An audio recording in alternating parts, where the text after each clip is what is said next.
अभी हम लोग पढ़ेंगे पाठ 15 नौकर का शेष भाग। कल हम लोगों ने इसका आधा भाग पढ़ा था और बाकी का जो शेष बचा हुआ भाग है वह हम आज पढ़ेंगे। कल हम लोगों ने पढ़ा किस तरह से गांधी जी अपना काम स्वयं करना चाहते थे और दूसरों को भी प्रेरित करते थे कि वह अपना काम स्वयं करें। वह दूसरों पर बोझ नहीं बनना चाहते थे और दूसरे लोगों को भी यही समझाते थे कि दूसरे पर बोझ बनना नहीं चाहिए। उन्होंने अपने देश में ही नहीं विदेश के लोगों को भी प्रभावित किया। वो दक्षिण अफ्रीका गए, लंदन गए, बहुत जगह घूमे और वहां पे लोगों को बहुत प्रभावित किया। दक्षिण अफ्रीका के लोग तो उन्हें भगवान की तरह पूजते थे क्योंकि इन्होंने वहां पे भी बहुत सारे अनेक सामाजिक कार्य किए थे, काले गोरे का भेद मिटाया था। तो बाकी का जो बचा हुआ भाग है बच्चों वो हम आप पढ़ते हैं। दक्षिण अफ्रीका में रहने वाले भारतीयों के जाने माने नेता के रूप में गांधी भारतीय प्रवासियों को मांगों को ब्रिटिश सरकार के सामने रखने के लिए एक बार लंदन गए। जो भारत के नागरिक वहां रहते थे उसकी मांग को लेकर एक बार गांधी जी लंदन पहुंचे। वहां उन्हें भारतीय छात्रों ने एक शाकाहारी भोज में निमंत्रित किया। छात्रों ने इस अवसर के लिए स्वयं ही शाकाहारी भोजन तैयार करने का निश्चय किया। वहां पे लंदन में जो भारतीय छात्र थे यानी भारत से जो बच्चे पढ़ने जा रहे थे वहां पे लंदन में वो सारे बच्चे एक भोज का आयोजन किए और उस भोज में गांधी जी को निमंत्रित किया गया। यह भोज शाकाहारी भोज था, एकदम शुद्ध शाकाहारी, और जिसकी तैयारी भी स्वयं छात्रों ने किया था। तीसरे पहर 2 बजे एक दुबला पतला और छरहरा आदमी आकर उनमें शामिल हो गया और तस्तरियां धोने, सब्जी साफ करने और अन्य छुटपुट काम करने में उनकी मदद करने लगा। बाद में छात्रों का नेता वहां आया तो क्या देखता है कि वह दुबला पतला आदमी और कोई नहीं, उस शाम को भोज में निमंत्रित उनके सम्मानित अतिथि गांधी जी थे। लगभग 2 जब बजता है तो वो सारे छात्र क्या देखते हैं कि एक दुबला पतला व्यक्ति आता है और इन बच्चों के साथ तस्तरियों को साफ करने लगता है, सब्जियां धोने लगता है और इस तरह के छोटे छोटे से जो काम होते हैं वे सारे काम करने लगता है। बच्चों को नहीं पता कि ये कौन व्यक्ति है जो हमारी सहायता कर रहे हैं, लेकिन कुछ ही देर में उन छात्रों का जो नेता था जिसको हेड चुना जाता है, छात्र संगठन का जो मुखिया होता है, हेड होता है, वो आया और वो कहता है कि ये दुबला पुतला कोई दूसरा व्यक्ति नहीं है जिसको अतिथि के रूप में हमने आमंत्रित किया था। मेहमान बनाकर हमने जिसको आमंत्रित किया था ये वही गांधी जी हैं जो हमारे साथ हमारे कामों में हाथ बटा रहे हैं। तो देखिए बच्चों, यहाँ पे हमें गांधी जी के उदार स्वभाव का दर्शन होता है। हम यहाँ पर देखते हैं कि बच्चे समझ नहीं पाए कि यह गांधी जी ही हैं, लेकिन गांधी जी अपने स्वभाव में कोई बदलाव नहीं लाते थे। शांत, सौम्य, उदार स्वभाव के वो मालिक थे। गांधी दूसरों से काम लेने में बहुत सख्त थे, लेकिन अपने लिए दूसरों से काम कराना उन्हें पसंद नापसंद था। एक बार एक राजनीतिक सम्मेलन से गांधी जब डेरे पर लौटे तो रात हो गई थी। सोने से पहले वे अपने कमरे का फर्श बुहार रहे थे। उस समय रात के 10 बज रहे थे। एक कार्यकर्ता ने दौड़कर गांधी जी के हाथ से बुहारी ले ली। जब गांधी जी दूसरों से काम लेने में सख्त थे। अगर कोई व्यक्ति काम के बीच में आलसपन करता था तो गांधी जी गुस्सा हो जाते थे और उसको सबक सिखाते थे, उसको फटकारते थे। लेकिन गांधी जी कभी भी अपना काम दूसरों को करने के लिए नहीं कहते थे। वो खुद भी मेहनती थे और अपने बच्चों को भी मेहनती बनाते थे। वह दूसरों को भी प्रेरित करते थे कि तुम भी मेहनत करो। एक बार गांधी जी किसी दौरे पर से आते हैं। उनके घर आश्रम पहुंचते पहुंचते लेट हो जाता है।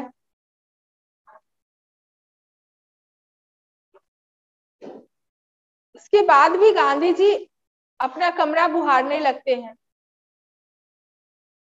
रात के 10 बज रहे होते हैं।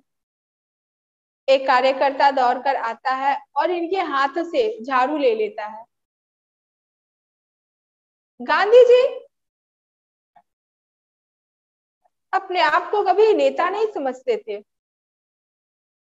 कार्य तो बहुत बड़े बड़े करते थे, लेकिन किसी दूसरे पर अपना हक नहीं जताते थे, अपने आप को बड़ा नहीं मानते थे, या ये नहीं समझते थे कि मैं सबका मुखिया हूं और बाकी सारे लोग मुझसे छोटे हैं।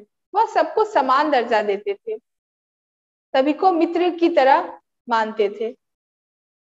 जब गांधी गांव का दौरा कर रहे होते, उस समय रात को यदि लिखते समय लालटेन का तेल खत्म हो जाता तो वे चंद्रमा की रोशनी में खत पूरा कर लेना पसंद करते थे। लेकिन सोते हुए किसी थके हुए साथी, किसी भी अन्य कार्यकर्ता को नहीं जगाते थे। नवाखाली पद यात्रा, ये एक पद यात्रा का नाम था, नवाखाली। नवाखाली पद यात्रा के समय गांधी ने अपने शिविर में केवल 2 आदमियों को ही रहने का अनुमति दी थी। इन दोनों को यह नहीं मालूम था कि खाखरा कैसे बनता है। खाखरा एक गुजराती व्यंजन होता है। गुजरात के लोग खाखरा, थेपला ये सब बहुत बनाते हैं। तो एक बार वह गांव का दौरा कर रहे थे। उस समय में गांधी जी के लालटेन में तेल खत्म हो गया था। वह पत्र लिख रहे थे रात में।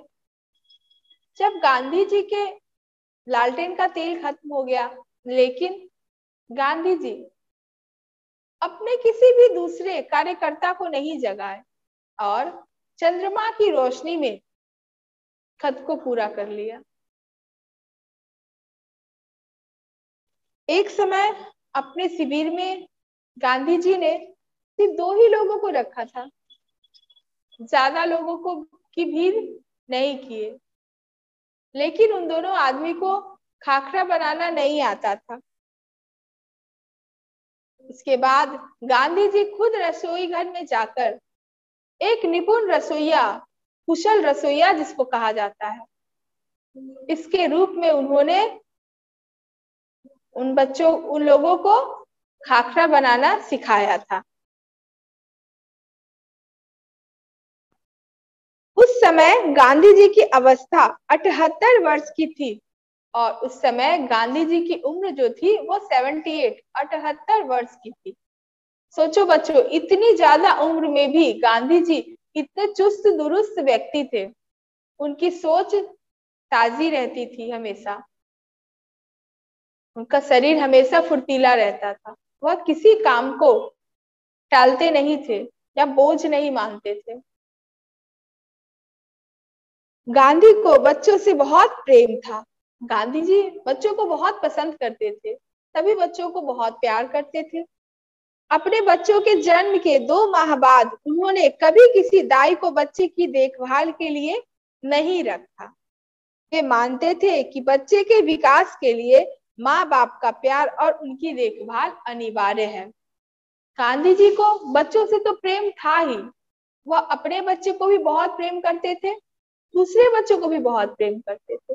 लेकिन जब इनके खुद के बच्चे 2 महीने के हो जाते थे, तब ये किसी नौकरानी को नहीं रखते थे उसकी देखभाल के लिए, वे स्वयं उसकी देखभाल करते थे और उनकी पत्नी करती थी।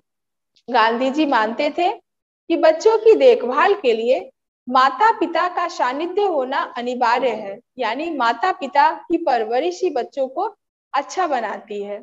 इनका प्रेम, इनका साथ अनिवार्य होता है। वे माँ की तरह बच्चों की देखभाल कर सकते थे, खिला पिला और बहला सकते थे। वे एक माँ की तरह बच्चों का ख्याल रखते थे, बच्चों को खिलाना पिलाना सुला देना, सारे काम वो करते थे।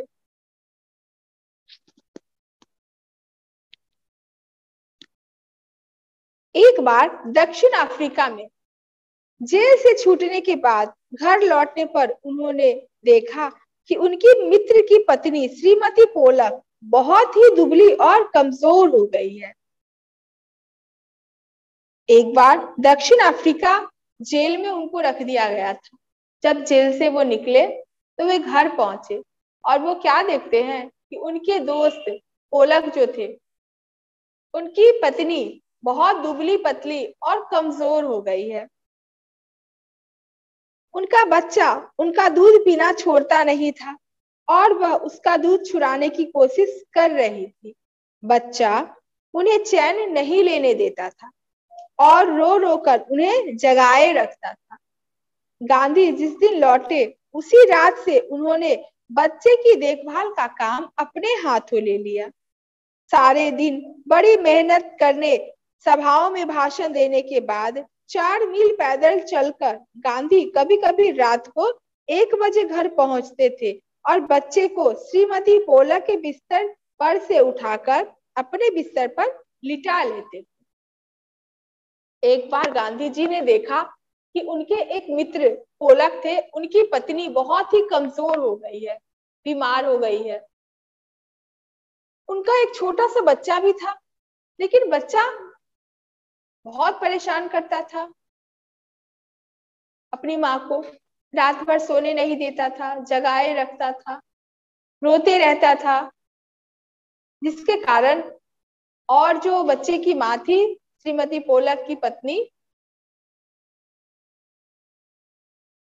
श्रीमती पोलक, वह बहुत ही दुबली पतली और कमजोर होते जा रही थी। तो गांधी जी श्रीमती पोलक से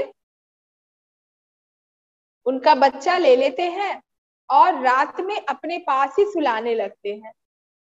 दिन भर भाषण, सभाएं, इतने सारे करने के बाद भी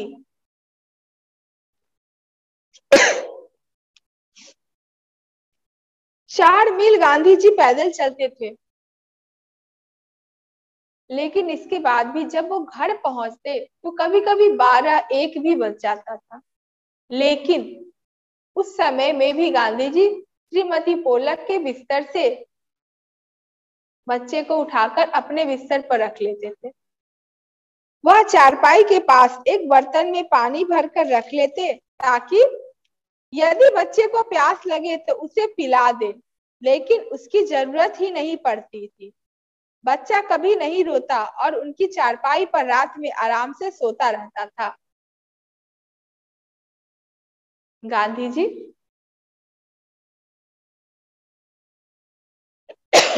बच्चे की देखभाल के लिए अपने चारपाई के पास बर्तन में पानी भी रखते थे कि छोटा बच्चा अगर रात में प्यास से उठ गया तो उसे पानी भी पिला देंगे। लेकिन गांधी जी के साथ बच्चा इतना आराम से सोता था कि उसकी नींद नहीं खुलती और वो परेशान नहीं करता था और ना ही पानी मांगता था।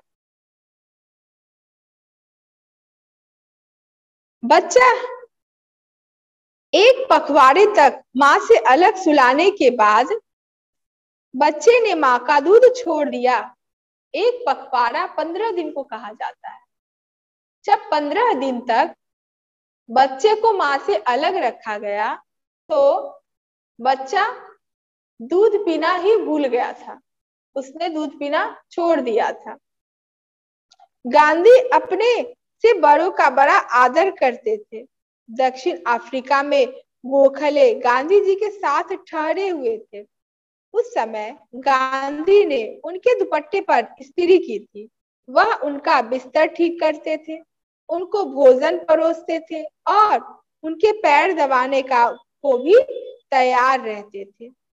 गोखले बहुत मना करते थे, लेकिन गांधी जी नहीं मानते थे। महात्मा कहलाने से बहुत पहले एक बार दक्षिण अफ्रीका से भारत आने पर गांधी कांग्रेस के अधिवेशन में गए। गांधी जी अपने से बड़ों का भी बहुत सम्मान करते थे, बहुत आदर करते थे। एक बार दक्षिण अफ्रीका में इनके साथ गोखले जी थे। उस समय इन्होंने गोखले जी का बहुत ही ध्यान रखा, उनका पैर दबाया, उनको भोजन परोसा, उनका बिस्तर ठीक किया और उनका दुपट्टा यानी जो शॉल रखते हैं कांधे पर, उस शॉल पर भी इन्होंने इस्त्री की थी गांधी जी ने स्वयं से। उनके मना करने के बाद भी गांधी जी उनकी सेवा शुश्रूषा किया करते थे। एक बार दक्षिण अफ्रीका से भारत आने पर गांधी जी के अधिवेशन में गए, एक अधिवेशन में वो गए। वहां उन्होंने गंदे पखाने साफ किए और बाद में उन्होंने एक कांग्रेसी नेता से पूछा, मैं आपकी क्या सेवा कर सकता हूँ। और वहां पे कांग्रेस के अधिवेशन में जब वो गए तो वहां पे शौचालय जो होता है वो गंदा था, तो गांधी जी ने गंदे शौचालय को भी साफ किया। और उसके बाद एक कांग्रेसी नेता से पूछा कि बताइए और मैं आपकी क्या सेवा कर सकता हूँ। नेताजी ने कहा, मेरे पास बहुत से पत्र इकट्ठे हो गए हैं जिनका जवाब देना है। मेरे पास कोई कारकुन नहीं है जिसे यह काम दूं। क्या तुम यह काम करने को तैयार हो? तो वह कांग्रेसी नेता कहता है, मेरे पास बहुत सारे पत्र जमा हो गए हैं, इकट्ठे हो गए हैं, जिन्हें पढ़ना भी है और उनका उत्तर भी देना है। तो वो कांग्रेसी नेता पूछता है, क्या आप मेरी सहायता करिएगा उन पत्रों को पढ़ने में और उनका जवाब देने में?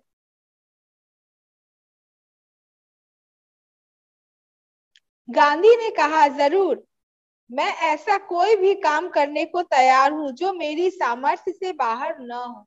गांधी जी कहते हैं कि जरूर मैं आपकी सहायता करूंगा, मैं वो हर काम करूंगा जो मेरे सामर्थ्य यानी जो मुझसे होने वाला होगा, जो मेरी शक्ति से बाहर का होगा वही काम मैं नहीं करूंगा, बाकी के सारे काम मैं कर सकता हूँ।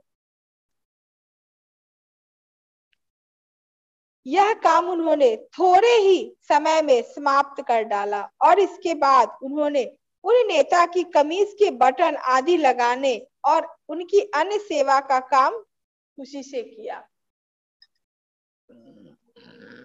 गांधी जी ने थोड़े ही समय में उन सारे पत्रों को पढ़कर उनका जवाब भी दे दिया और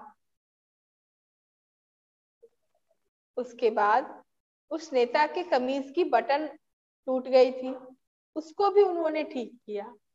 गांधी जी कोई भी ऐसा काम नहीं था जो कहते मुझसे नहीं होता है, चाहे वह सिलाई कढ़ाई का काम हो, चरखा चलाना हो, रसोई का काम हो, साफ सफाई की काम हो, लिखने पढ़ने का काम हो,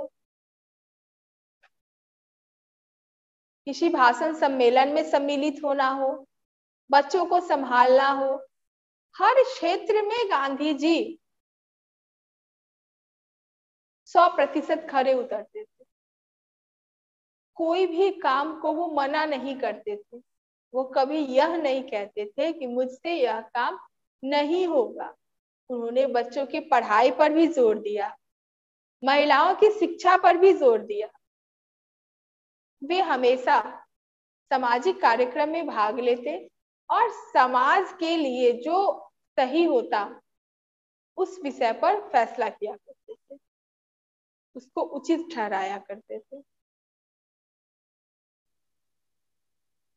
जब कभी आश्रम में किसी सहायक को रखने की आवश्यकता होती तब गांधी किसी हरिजन को रखने का आग्रह करते थे। उनका कहना था, नौकर को हमें वेतनभोगी मजदूर नहीं, अपने भाई के समान मानना चाहिए।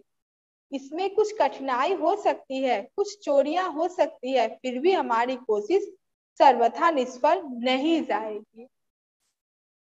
आश्रम में जब भी किसी कार्यकर्ता, किसी काम करने वाले की जरूरत होती थी तो गांधी जी हमेशा हरिजन, जो निम्न वर्ग के व्यक्ति होते हैं, उसको रखने की बात करते थे। वो कहते थे कि हमें अपने कार्यकर्ता को नौकर नहीं मानना चाहिए, अपने भाई की तरह मित्रवत व्यवहार करना चाहिए, जिससे क्या होगा कि वो हमें एक मालिक न समझ के अपना सहयोगी समझ के काम करेगा और इससे काम अच्छा भी होगा और जल्दी भी होगा। उन्होंने हरिजनों पे, जो निम्न वर्ग के व्यक्ति होते हैं, इसके लिए भी आरक्षण गांधी जी ने ही लाया था। अभी जो आरक्षित सीट ओबीसी को मिलता है, हरिजन को मिलता है, वो सब गांधी जी के बदौलत ही होती है, वरना पहले हमारे भारत में कोई आरक्षण नहीं था। कुछ हद तक तो सही है, लेकिन इससे बहुत सारे युवाओं को घाटा भी मिलता है। बहुत सारे युवा इतनी मेहनत करके जाते हैं, बहुत अंक भी लाते हैं, फिर भी वो पास नहीं हो पाते हैं, लेकिन हरिजन के बच्चे कम अंक पर ही पास हो जाते हैं। इससे बहुत सारे युवा को परेशानियां भी होती है, लेकिन यह नीति बहुत पुरानी है।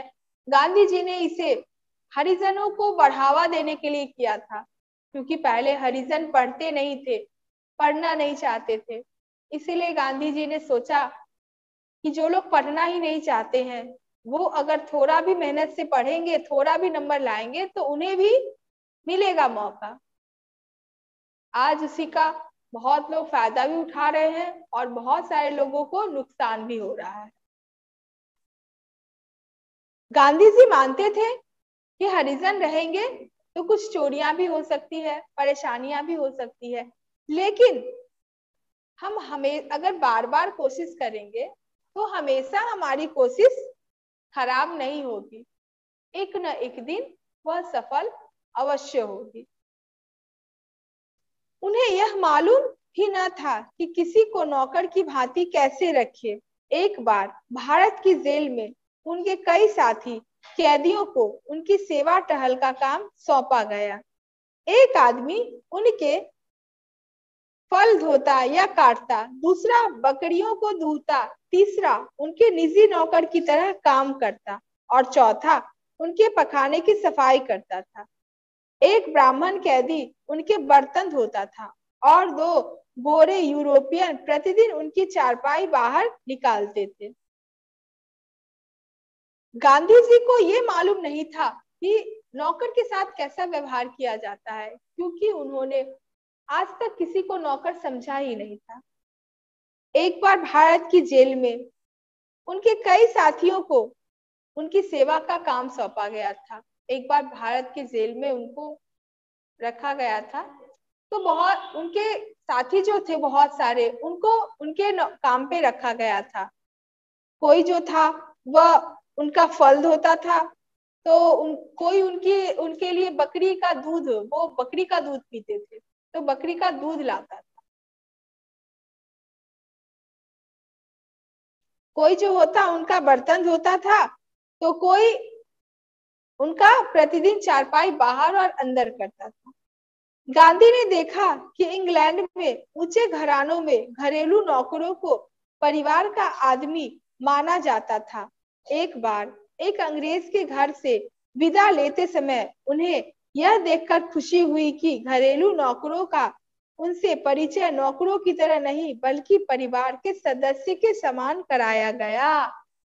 एक बार गांधी जी ने इंग्लैंड में देखा कि इंग्लैंड के ऊंचे घराने के लोग जो होते थे, उनके घर में जो नौकर होते थे, वो अगर अपने नौकरों का किसी दूसरे व्यक्ति से परिचय करवाते थे तो वह नौकर कह के नहीं कराते थे, वह उनका परिचय मित्रवत की तरह अपने पारिवारिक सदस्य की तरह करवाते थे। यह देखकर गांधी जी को बहुत अच्छा लगा और उन्होंने सोचा कि अगर विदेश के लोग ऐसा कर सकते हैं तो हम अपने देश में इसे क्यों नहीं अपना सकते हैं। हम भी अपने देश के सारे लोगों को अपने पारिवारिक सदस्य बनाकर रखेंगे और नौकर और मालिक के बीच का फर्क मिटा देंगे।